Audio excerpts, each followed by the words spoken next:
저는 오늘 세네갈 수도 다카르에 나왔습니다. 내일 재단 본부와 화상회의가 있기 때문입니다. 요즘 코로나 시대에 화상회의는 이제 거의 일상이 되어버렸어요. 제가 사는 음보르비란 마을에서 이곳 다카르까지는 약 12시간이나 걸리기 때문에 제가 다카르에 올 때는 여러가지 일들을 동시에 다 처리하고 갑니다. 특히 은행, 그리고 또 필요한 물건 사기, 제가 타고 있는 새마을 차량 점검 등 여러가지 업무를 이때 거의 다 처리하고 가지요. 다카르는 제가 올 때마다 느끼는 건데 정말 너무 복잡합니다. 차가 앞으로 나가질 않아요. 도대체 이렇게 해서 어떻게 살아가는지 모르겠어요.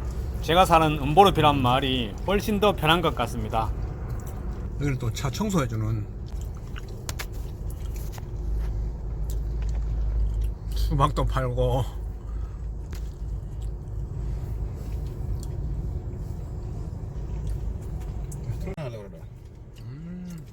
일단 뭘 팔아?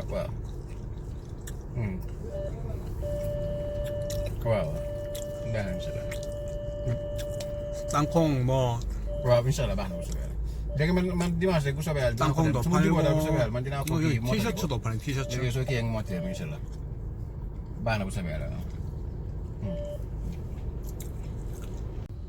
오늘 특이하게 수박 팔러 다니는 사람들이 제법 있네. 다카르에 지금 저기 보시면 고가도로가 생기고 있습니다. 워낙 차가 정체되고 하니까 고가도로를 짓고 있어요. 저게 좀 완공되면 어느 정도 좀 해소되겠죠. 근데 해소 안 될 거야. 워낙 다카르가 작으니까.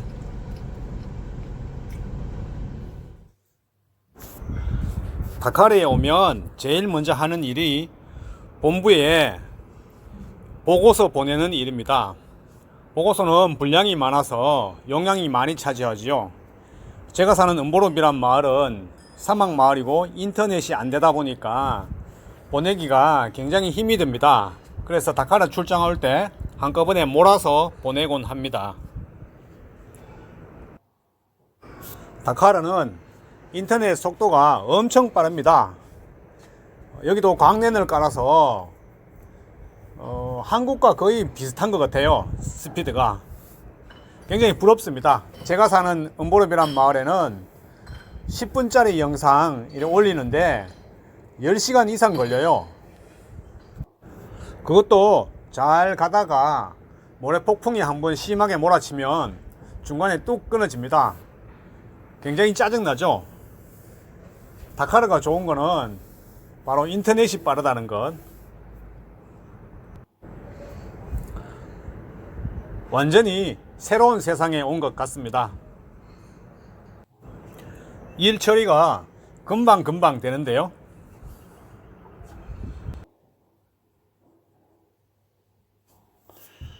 벌써 어느덧 자야 할 시간이 되었습니다. 자기 전에 책을 한 권 읽고 싶어요. 바로 김훈이 쓴 칼의 노래입니다.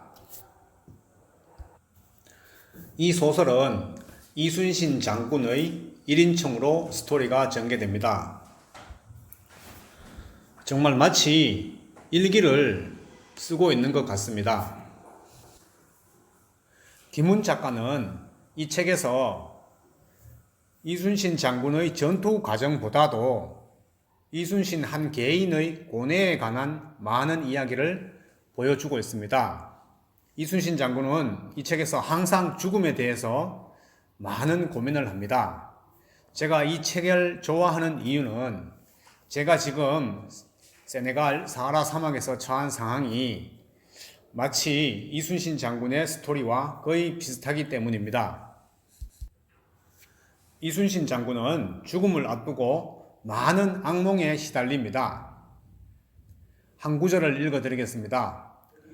어느 날 밤 육지와 바다에서 협공하는 적의 야간 기습을 받고 발진하기도 전에 전멸하는 악몽에 나는 오랫동안 시달렸다. 우수영을 버려야 한다.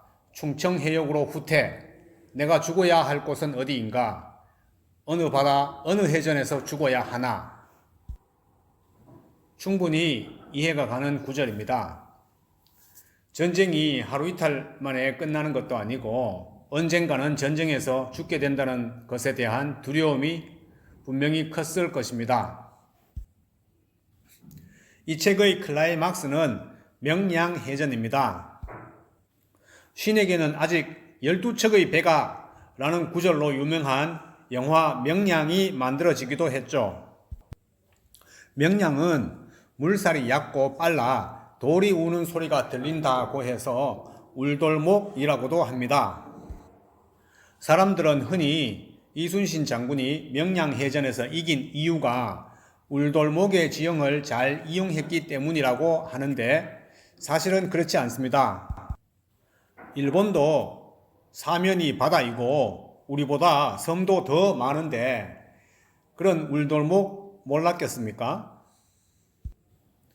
이 책에서는 이순신 장군이 명량해전에서 승리한 요인을 잘 설명해 주고 있습니다.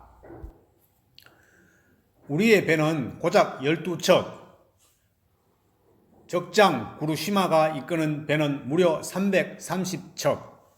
어찌 두렵지 않겠습니까? 전투가 시작되었다. 이순신은 선봉에 서서 나를 따르라! 적의 제 인력을 부수라! 소리치면서 앞으로 노를 저어 나갔다. 그러나 함대는 아무도 따라오지 않았다. 아, 이럴 수가. 이순신은 일본군에게 포위되었다. 이순신은 사력을 다해 혼자 적들과 싸웠다. 장군의 용맹스러움에 일본군은 놀랐다. 후미의 조선 배들도 놀랐다. 마침내 김응함의 배가 이순신에게 접근했다.